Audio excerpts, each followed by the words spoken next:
Hi everyone, நம்ம இன்றைக்கி பார்க்க போகிறது கிச்சன் க்ளீனிங் பற்றின வீடியோ தான். நான் இந்த வீடியோவை எடுத்தது பொங்கலுக்கு முன்னாடி. அப்போலேருந்தே போடணும்னு டைம் கிடைக்கல. இப்போ தான் டைம் கிடச்சிருக்கு. ஏன்னா மார்கழி கோலங்கள் அதெல்லாம் இருந்தனால அந்த டைமில் இது போட வேண்டான்ட்டு நான் ஸ்டாப் பண்ணி வச்சுருந்தேன். இப்போ தான் இதை போடுறேன். இப்போது நம்ம க்ளீனிங்னு ஆரம்பித்தாவே இந்த நம்ம அழகாக ஒரு கிளாத் வச்சுருப்போம். அந்த கிளாத்தை யூஸ் பண்ணுறதோட இந்த காட்டன் மாதிரியான பழைய கிளாத்தெல்லாம் இருக்குது பாருங்கள், அதை வச்சு க்ளீன் பண்ணும்போது தான் இதில் இருக்கிற எல்லா அந்த வாட்டர் டஸ்ட் எல்லாத்தையும் நல்லா அப்சர்வ் பண்ணி நல்லா க்ளீன் பண்ணுது. அதனாலவே நம்ம ஓல்டு கிளாத் எடுத்து யூஸ் பண்ணுறோம். ஏன்னா எத்தனை அழகான கிளாத் கிச்சனுக்கு வச்சாலும் இந்த க்ளீனிங்க்கு அதுதான் பெஸ்ட்டு நான் சொல்லுவேன். நம்ம வீட்டில் இந்த மாதிரி க்ளீனிங்க்கு ஓல்டு கிளாத்தும், இந்த பாத்திரங்களை பிடிக்கிறதுக்கு சாதம் வடிக்கிறதுக்கு அதெல்லாம் வேறு புது கிளாத் தனியாக வச்சுருப்போம். இப்போது நான் ஃபஸ்ட்டு நம்ம கிச்சன் எப்பயுமே இந்த மாதிரி தான் இருக்கும். எப்பயுமே இப்படி தான் இருக்கும். இந்த சாதமெல்லாம் தான் கொஞ்சம் கொஞ்சம் அங்கங்கே கொட்டியிருக்கும். மீனெல்லாம் வறுவல் செய்தால் கொஞ்சம் எல்லா இடத்தையும் தெரிச்சிருக்கும். அதை நம்ம அந்த கிளாத்தை வச்சு நல்லா எல்லாத்தையுமே எடுத்துடலாம். ஃபஸ்ட்டு அந்த சாதம் எல்லாத்தையுமே எடுத்துட்டு அதுக்கப்புறமா லைட்டாக தண்ணி நான் தெளித்து விட்டுட்டு அப்படியே கொஞ்சம் விம் போட்டு எல்லா இடத்துலையும் தினமுமே நம்ம வீட்டில் வீக்லி ஒன்ஸ் எல்லாம் கழுவுறது அப்படிலாம் இல்லை. நாங்கள் தினமுமே இந்த மாதிரி தான் கிச்சனை க்ளீன் பண்ணிவிடுவோம். எப்பயுமே இந்த மாதிரி தான் க்ளீன். இந்த வால் மட்டும் மந்த்லி ட்வைஸ் ஆர் ஒன்ஸ் பண்ணுவோம் வால் க்ளீனிங், கிச்சனில் இருக்க வால் க்ளீனிங். ஆனால் இந்த கேஸை நம்ம வால் பக்கமாக ஒட்டி வைக்கிறோம் பாருங்கள், அந்த இடத்துல சமைக்கிறதுக்கு கொஞ்சம் எல்லா இடத்துலையும் தெளிச்சிருக்கும். அதையும் கொஞ்சம் நல்லா சோப் போட்டு தொடச்சி எடுத்துருவோம். தினமும் கேஸ் ஸ்டவ்வையும் இந்த மாதிரி லிக்விட் போட்டு க்ளீன் பண்ணுறது தான் எங்கள் வீட்டில் வழக்கம். எப்பயுமே அப்போ தான் ஒரு ஃப்ரெஷ் ஃபீல் கிடைக்கும் எங்கள் கிச்சனுக்கு. சும்மா தொடச்சி வச்சுட்டா ஒரு சாட்டிஸ்ஃபைடாகவே இருக்காது. ஒரு மாதிரி எண்ணெய் பிசுக்கு மாதிரியே இருந்துக்கிட்டே இருக்கிறனால எப்பயுமே இந்த மாதிரி லிக்விடெல்லாம் போடுவோம். லிக்விடெல்லாம் போட்டு முடித்ததுக்கு அப்புறமா நல்லா தொடச்சி எடுத்ததுக்கப்புறம் ஒரு 2-3 டைம்ஸு ஒரு க்ளீன் வாட்டரில் நாங்கள் திரும்பவும் நல்லா தொடச்சி எடுத்துருவோம். எங்கள் வீட்டில் இருக்கும்போது எங்கள் அம்மாவுக்கு ஹெல்ப் பண்ணுற டைம் அந்த ஈவினிங் டைம் தான். அப்போது வீடையும் நல்லா கூட்டி பெருக்கிட்டு பாத்திரமும் டிஷ்வாஷும் பண்ணிவிட்டு அப்புறம் இந்த கேஸ் ஸ்டவ் ப்ராசஸ் எல்லாம் முடிச்சிடுவேன். மார்னிங் டைம்லேயும் நைட் டைம்லேயும் எங்கள் அம்மாவுக்கு நான் ஹெல்ப் பண்ணுறது ரொம்ப ரேர் தான். அது என்னவோ ஈவினிங் டைமில் எல்லாம் க்ளீன் பண்ணி கொடுத்துட்டு வந்துட்டா அம்மா பார்த்துப்பாங்களோ அப்படின்ற ஒரு தாட். யாரெல்லாம் அவங்க அம்மாவுக்கு ஹெல்ப் பண்ணியிருக்கீங்க?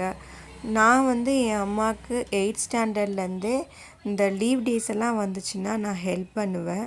ஏன்னா அந்த வேலை எவ்வளோ கஷ்டமானதுன்னு நான் செய்து பார்க்கும்போது தான் எனக்கு தெரியும். எனக்கு ஒரு சின்ன வேலை அவங்களுக்கு ஹெல்ப் பண்ணாலும் ஒரு சாட்டிஸ்ஃபைடாக இருக்கும். எங்கள் அம்மா வாயை திறந்து ஹெல்ப் பண்ணுங்கன்னு சொல்ல மாட்டாங்க. ஆனால் என் அம்மா பண்ணுற வேலைகளை பார்த்து நாங்களே ஹெல்ப் பண்ணியிருக்கோம், என் சிஸ்டர்ஸ் எல்லாருமே. இதுவரையில் எங்கள் அம்மா அந்த ஹெல்ப் பண்ணுங்கம்மா அப்படின்னு கேட்க மாட்டாங்க. ரொம்ப முடியலனா தான் இதை கொஞ்சம் பண்ணி கொடுமா அப்படின்னு கேட்பாங்க. ஆக்சுவலாக எங்கள் அம்மாவுக்கு முடியல அப்படின்னாவே வாயை திறந்து சொல்லவே மாட்டாங்க. நாங்களாக புரிஞ்சுக்கிட்டு எங்கள் அம்மாவுக்கு ஹெல்ப் பண்ணாதான் உண்டு. அதுபோல் எங்கள் அம்மா எங்கள் ஸ்கூல் டேஸ்லலாம் எங்களுக்கு நிறையா விதவிதமான ஃபுட்டெல்லாம் எங்களுக்கு செஞ்சு கொடுத்துருக்காங்க. எங்கள் அம்மாவோட அருமைலாம் நாங்கள்லாம் ஹாஸ்டல் போனதுக்கப்புறம் தான் அதிகமாக எங்கள் அம்மாவோட சமையலெல்லாம் மிஸ் பண்ணோம். பாருங்கள், நான் கேஸ் ஸ்டவ்வில் இருந்து அந்த பர்னரையும் எடுத்து க்ளீன் பண்ணிட்டேன். ஆக்சுவலாக லெமன் வீட்டில் இல்லை. அப்படி இருந்துச்சுன்னா இன்னும் நல்லா க்ளீன் பண்ணியிருக்கலாம். அடுத்த முறை உங்களுக்கு இன்னும் நல்லா சூப்பராக க்ளீன் பண்ணி காமிக்கிறேன்.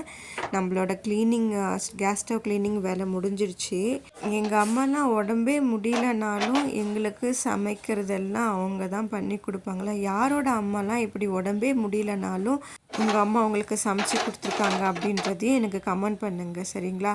இந்த க்ளீனிங் ப்ராசஸ் எல்லாம் கற்றுக் கொடுத்ததே எங்கள் அம்மா தான். கற்றுக் கொடுத்ததுன்றதோட எங்கள் அம்மா பண்ணுறதெல்லாம் நான் பார்த்துருக்கேன். பார்க்கும்போது ரொம்பவும் ஆசையாக இருக்கும். அவங்க பார்த்து தான் நாங்கள் க்ளீனிங் எல்லாம் நல்லா பண்ண கற்றுக்கிட்டோம். ஆனால் ஏஜ் ஆக ஆக அவங்களுக்கு க்ளீனிங்ன்றது கொஞ்சம் டயர்டாக ஆகிடுறாங்க. சில விஷயங்கள் மறந்துடுறாங்க. கற்றுக் கொடுத்த அம்மாக்கிட்டே அம்மா நான் உன்னோட நல்லா க்ளீன் பண்ணுறேன் அப்படின்னு நான் பெருமையாக நானே சொல்லிக்கிறது. எங்கள் அம்மா அந்த நேரத்தில் சிரிப்பாங்க. க்ளீனிங்கெல்லாம் நல்லா பண்ணிங்கன்னா சரிதான் அப்படின்னு சொல்லுவாங்க. அதோட நான் என்ன பண்ணுவேன்னா பாத்திரத்தை வந்து எங்கள் வீட்டில் எப்பயுமே இப்படி தான் இருக்குது, இவ்வளோ பாத்திரம் தான். ஏன்னா அம்மா சமைக்கும் போதே பாத்திரங்களை அப்பப்பயே வந்து வாஷ் பண்ணி வச்சுடுவாங்க. ஏன்னா அப்பாவுக்கு இந்த சிங்கில் பாத்திரம் போடுறதுன்றது பிடிக்கவே பிடிக்காது.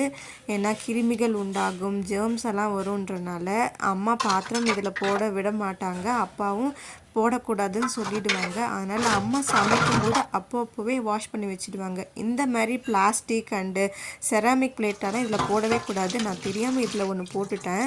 அதே மாதிரி செராமிக் பாத்திரம், இந்த மாதிரி பிளாஸ்டிக் பாத்திரத்தெலாம் ஒரு 2 முறை வந்து நம்ம சோப் போட்டு வாஷ் பண்ணோம்னா தான் நல்லா பளபளன்னு இருக்கும். அதில் இருக்க எண்ணெய் பிசுக்கும் போகும். அது மட்டும் இல்லாமல் நான் அட் அ டைமில் எல்லாத்தையும் சோப் போட்டு எல்லாமே வாஷ் பண்ணுறேன்னா எல்லாத்தையுமே தேய்ச்சி முடிச்சதுக்கு அப்புறம் தான் நான் வந்து பாத்திரங்களை வாஷ் பண்ணுவேன். இந்த வீடியோவில் வந்து செராமிக் அந்த பிளாஸ்டிக் பிளேட்டை கழுவிட்டன்றனால எல்லாத்தையும் கழுவ ஆரம்பிச்சிட்டேன். ஏன்னா இந்த பாத்திரங்கள் கழுவிட்டு இருக்கும்போது இந்த மாதிரி பாத்திரங்கள் இது உள்ளார இருந்துக்கிட்டு பாத்திரங்களை கழுவணும்னா இப்போ கழுவாத பாத்திரத்துக்குள்ளே இப்போ வாஷ் பண்ணுற பாத்திரம் பட்டுடும். பார்த்திங்களா, இதுதான் இந்த பாத்திரத்துக்குள்ளே இது பட்டுடுச்சுன்றனால திரும்பவும் நான் இந்த கரண்டியை கழுவ வேண்டியதாக இருக்குது. இதுதான் ஒரு பிரச்சனை. அதனால தான் எல்லாத்தையுமே தேய்க்கிறதுனா ஒரு அட் அ டைமில் எல்லாத்தையும் தேய்ச்சி முடிச்சிடுவேன். கடைசியாக எல்லாத்தையுமே வந்து அழகாக வாஷ் பண்ணி வச்சுடுவேன். ஆனால் இந்த வீடியோவில் நான் ஒரு 2-3 முறை இது வந்து வாஷ் பண்ணுறேன்னு தெரியாமல் நான் பண்ணிட்டேன். எல்லாத்துலேயுமே பட்டுட்டு திரும்ப நான் சோப் போட்டு வாஷ் பண்ணிகிட்ருந்தேன். இப்படி தான் நடக்கும். இன்னும் சொல்லப்போனால் இதோட கம்மியான பாத்திரம் தான் நம்ம வீட்டில் ஈவினிங் டைமில் இருக்குமே. அதான் சொல்கிறேனே, அம்மா எல்லாத்தையுமே சமைக்கும் போதே வாஷ் பண்ணிவிடுவாங்க. அது மட்டும் இல்லை, எங்கள் கிச்சன் கொஞ்சம் சின்னதுன்றனால பாத்திரங்கள் மேலே இருக்கக்கூடாதுன்றனால, இல்லைன்னா கச்சின்ச்சா க்ளம்ஸியாக இருக்கும். அதனாலவே வாஷ் பண்ணி வச்சுடுவோம். இந்த பாத்திரம் கழுவுறதுலேயே எனக்கு ரொம்ப டஃப்பான பாத்திரம் எதுன்னா இந்த வானல் தான். இந்த வானலில் அந்த சைட்லலாம் நிறையா வந்துட்டு எண்ணெய் பிசுக்கெல்லாம் இருக்கும். அதை நம்ம எப்படியோ கழுவினாலும் அந்த இடுக்குகளில் இருக்கிற அழுக்கை வந்து நம்மளால் போக்கவே முடியாது. அது மட்டும் இல்லாமல் இந்த வடிகட்டி ஸ்ட்ரெயினர் இருக்க பாருங்கள், இதையும் நீங்கள் நல்லா சோப் போட்டு கழுவி ஆகணும். ஏன்னா மோஸ்ட்லி நம்ம வீட்டில் இது உள்ளார நாங்கள் இதை போட மாட்டோம். நான் தான் இந்த தப்பு திரும்பி பண்ணிட்டேன்.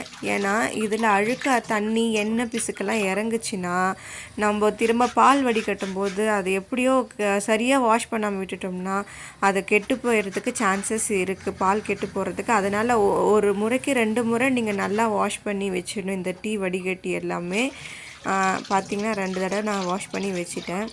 இந்த வானலை பற்றி திரும்ப சொல்லணுமே, இந்த இட்லி பாத்திரங்களை கூட நான் கழுவிடுவேன், இந்த பால் பாத்திரத்தை கூட கழுவிடுவேன். ஆனால் இந்த வானலுக்கு கழுவுறது தான் எனக்கு டென்ஷனே இருக்குமே. அந்த இடுக்குகளில் இருக்கிற அழுக்கு போகாது. அதை எப்படி ப்ரஷ் போட்டு தீர்த்தினாலும் சில இடுக்கில் வந்து போகவே போகாது. அதுதான் பெரிய டாஸ்காக இருக்குமே எனக்கு. அந்த வானலை வந்து சிங்கில் போட்டாவே எனக்கு டென்ஷன் ஆகிடும். என்ன பண்ணுறது, கழுவி தானே ஆகணும். ஒரு பாத்திரத்துக்காக பயந்துக்கிட்டு நம்ம பாத்திரம் கழுவ வராமல் இருக்கக்கூடாது. இந்த கடினமான அழுக்கெல்லாம் இருக்குது பாருங்கள், இந்த எண்ணெய் பிசுக்கெல்லாம் இருக்கிறத ஃபஸ்ட்டு நான் வந்து இந்த ஸ்டீல் ஸ்க்ரப்பரை வச்சு நல்லா தேய்ச்சிடுவேன். அதுக்கப்புறம் தான் வந்துட்டு இந்த சாஃப்டான ஸ்க்ரப்பர் இருக்குது இல்லைங்களா, அதை வச்சு நான் வந்து வாஷ் பண்ணுவேன். 2 முறை இந்த கரை இருக்கிற நிறையா வந்து அடி பிடிச்சிருக்கிறது எல்லாமே 2 முறை, அதுவும் 2 ஸ்க்ரப்பரை வச்சு யூஸ் பண்ணுவேன். எல்லோரும் அப்படி தான் பண்ணுவீங்க.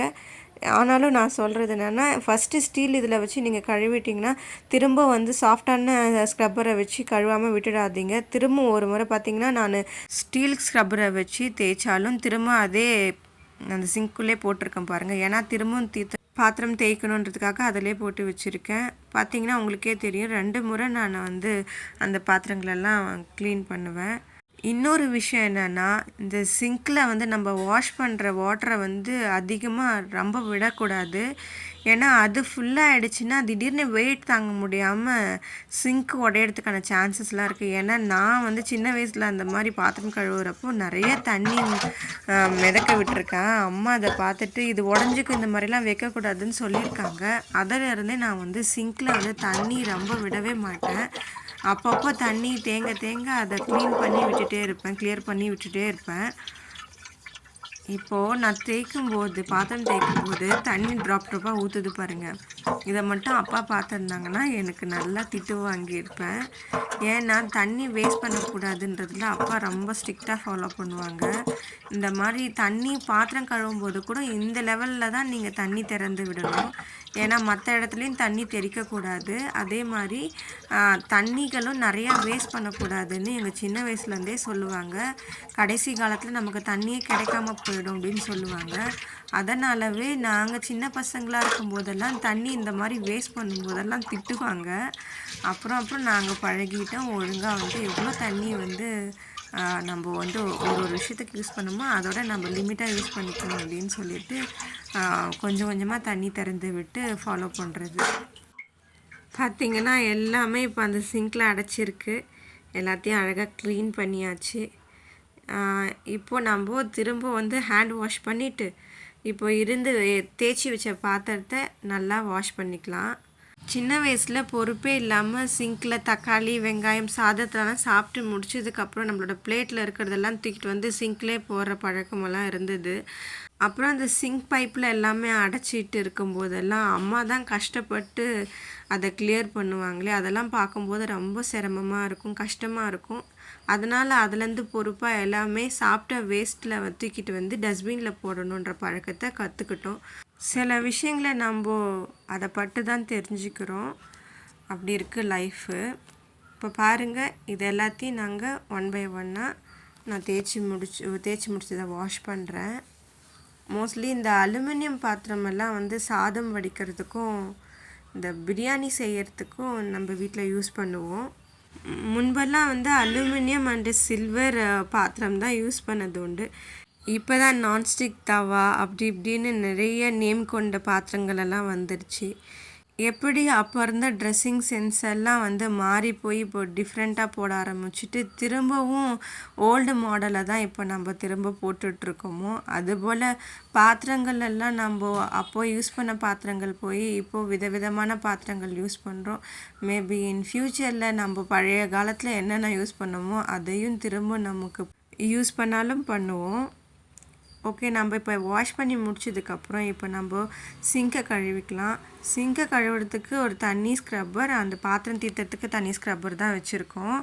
இப்போ நம்ம எல்லாத்தையும் க்ளீன் பண்ணிக்கலாம். எப்பயுமே இந்த சிங்கை ஒரு நாள் கூட கழுவாமல் விட்டுட்டோம்னா நமக்கு அழுக்கு சேர்ந்துடும். அது மட்டும் இல்லாமல் இதை க்ளீன் பண்ணாமல் போனால் நமக்கு தலை வலிச்சிடும். இந்த சிங்கில் உப்பு காரெல்லாம் படும்போது இன்னும் நல்லா பாலிஷ் ஆக்கணும்னு சொல்லிட்டு ஆசிட் ஊற்றிட்டோம் ஆரம்ப காலத்தில். தப்புன்னு அப்புறம் தான் புரிஞ்சுது. இந்த சிங்கை கழுவுறதுக்கு பாத்திரம் தீர்த்துற அந்த டிஷ் லிக்விடே போதுமானது. பாருங்கள், நம்ம நல்லா சூப்பராக க்ளீன் பண்ணியாச்சு. இதை அப்படியே பாத்திரம் தீர்த்துற மாதிரி நம்ம பலன்னு தீர்த்திடணும். அது உள்ளார இருக்கிறது எல்லாத்தையும் அழகாக எடுத்து நம்ம க்ளீன் பண்ணிட்டோம். எனக்கெல்லாம் நுர பறக்க நம்ம கழுவுனா தான் எனக்கு ரொம்ப சாட்டிஸ்ஃபைடாக இருக்குமே. இந்த சிங்கை மட்டும் சொல்கிறேன். அப்போ தான் நல்லா நமக்கு க்ளீனாக இருக்குது அப்படின்னு தோணுமே. இப்போது இதை நம்ம நல்லா க்ளீன் பண்ணிவிட்டு அப்படியே கையாக நம்மளோட டேப்பையும் நம்ம தேய்ச்சிடணும். அதோட நம்ம அந்த டேப் இருக்க வால் இருக்குது பாருங்கள், அதையும் தேய்ச்சிட்டோம்னா உப்பு கரை இல்லாமல் சூப்பராக இருக்கும். இப்போ நம்மளோட கிச்சன் ஓரளவு எல்லாமே நல்லா க்ளீன் ஆகிடுச்சு. அப்புறம் இந்த ஸ்க்ரப்பர் வச்சுருந்தோம் பாருங்கள், இந்த பாக்ஸு, இதையும் நம்ம நல்லா தேய்ச்சிப்போம். அப்புறம் இந்த சோப்பு லிக்விட் போடுறோம் பாருங்கள், அதையும் நம்ம தேய்ச்சிக்கணும். நான் அதை காமிக்கல. அவ்வளோதான், நம்மளோட இந்த க்ளீனிங் ப்ராசஸ் முடிஞ்சிடுச்சு. என்னோடய ஈவினிங் ரொட்டீனான வீடையும் கூட்டி பெருக்கியாச்சு. நம்ம கார்டனுக்கும் அம்மா தண்ணி ஊற்றிட்டாங்க. அதோட எங்கள் கார்டனுக்கு காலையிலையும் தண்ணி ஊற்ற வேண்டியதாக இருக்குது, ஈவினிங்கும் தண்ணி ஊற்ற வேண்டியதாக இருக்குது. இல்லைனா செடிகள் வீணாகுது. அந்தளவுக்கு வெயில் அடிக்குதா அப்படின்னு எனக்கு ஆச்சரியமாக இருக்குது. ஏன்னா இன்னும் கூட குளிரான டெம்பரேச்சர் தான் நம்ம ஊர்லலாம் இருந்துகிட்ருக்கு. ஆனால் இந்த செடிகள் மட்டும் எப்படி தண்ணி இல்லாமல் சீக்கிரமாக ட்ரை ஆகுதுன்னு எனக்கு தெரியல. அப்புறம் நம்ம கேஸ் ஸ்டவ்வையும் க்ளீன் பண்ணிட்டோம். நம்மளோட பாத்திரத்தை எல்லாத்தையும் தேய்ச்சி வச்சாச்சு. நம்மளோட சிங்கையும் வாஷ் பண்ணியாச்சு. இப்போது நம்ம வீட்டில் ஈவினிங் டின்னர் வேலையை ஆரம்பிச்சிட்டாங்க. எங்கள் வீட்டில் நாங்கள் எல்லாருமே டின்னரை ரொம்ப குயிக்காக முடிச்சிடுவோம். ஃபைனலாக நம்மளோட கிச்சன் க்ளீனிங்க்கு அப்புறம் இப்படி தான் இருக்கும். தினமுமே இப்படி தான் இருக்குமே. எங்கள் வீட்டில் 7 o'clock டின்னர் நாங்கள் முடிச்சிடுவோம். அதனால தான் சீக்கிரமாக அம்மா என் தம்பிக்கு தோசை செய்கிறாங்க. அதுக்கு வேர்க்கடலை சட்னி, பால் ரெடியாக இருக்குது. 9 மணிக்கு பால் சாப்பிட்டுடுவோம். நான் என் சிஸ்டர்ஸ் எப்பயுமே பால் சாப்பிட்டுடுவோம். அம்மா அப்பா எப்பயுமே டீ தான் சாப்பிடுவாங்க. இந்த க்ளீனிங் வேலையெல்லாம் நான் ஒரு 4:30க்கு ஆரம்பிப்பேன். ஒரு 5:30 ஒரு 6 o'clockல முடிச்சிடுவேன். உங்களுக்கு இந்த வீடியோ பிடிச்சிருக்குன்னு நினைக்கிறேன். இது ஒரு சாட்டிஸ்ஃபைடாக இருக்கும்னு நான் நினைக்கிறேன். உங்களுக்கு பிடிச்சிருந்துச்சா இல்லையான்னு எனக்கு கமெண்ட் பண்ணுங்கள். ஹாப்பியாக இருங்க. Bye bye. Subscribe my channel. அடுத்த வீடியோவில் பார்க்கலாம்.